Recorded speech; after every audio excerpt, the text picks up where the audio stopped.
she usually smells sort of quite oniony. It's quite a strong smell. For some reason I thought it's called fishy-itis.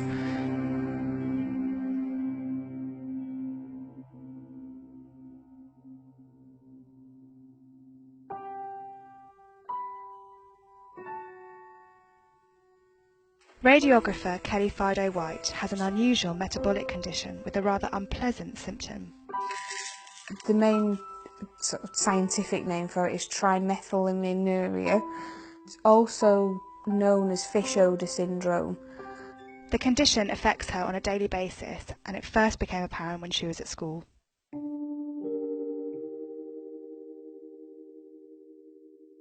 There was more than one occasion where I'd say, oh, I've had fish paste sandwiches for my lunch, when kids would say, oh, you smell of fish. That was quite difficult to deal with as a teenager.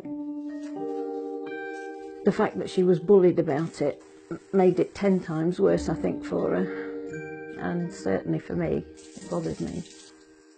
I was spending a stupid amount of time in the shower, red hot water, scrubbing until my skin was bright red.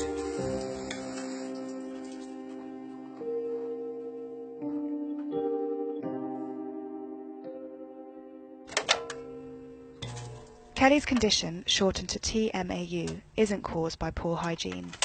Her body is unable to break down a compound found in food that contains a substance called choline, meaning a lot of ingredients are off the menu. One of the things that they say to you is, if it smells going in, it's going to smell coming out. So things like fish, seafood are all triggers. The body disposes of the compound in sweat, breath and urine, emitting a pungent odour that can resemble rotten fish, onions and faecal matter. As far as I know, this condition affects between 300 and 600 people worldwide. It's not a very well known condition at all. A lot of GPs have never even heard of it. In fact, Kelly diagnosed herself. From watching documentaries about it, things just started to fall into place. It was like, that sounds like it could be me. And ultimately I ended up being tested and it came back positive. There's no magic pill that you can take to make it better. I personally take a cocktail of medications.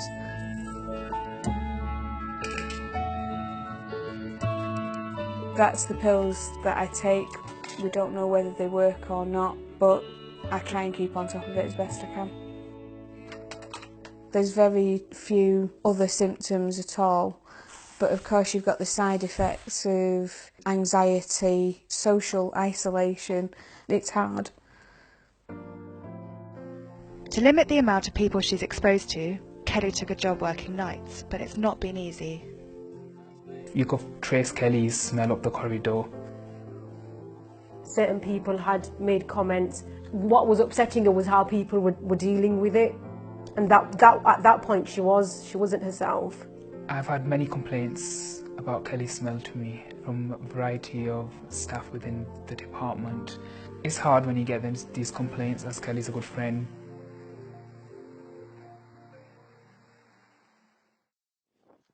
Finding love gave her a much-needed confidence boost. Michael's helped me to cope by making me see the funny side of the condition.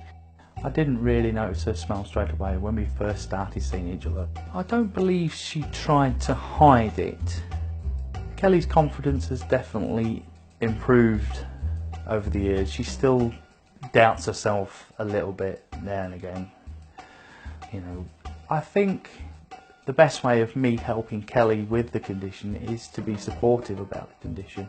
I'm sure he won't mind me saying this, but he produces his own smells anyway.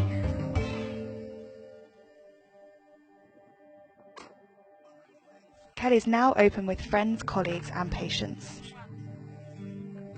I am more chilled out about it now.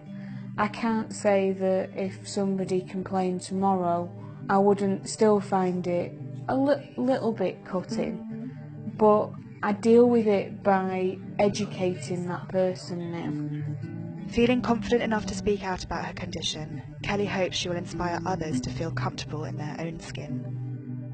She's compassionate, she's hardworking, she's innovative really in her job and her home life, I think.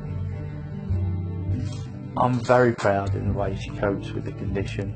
I'm very proud of her as a person, full stop.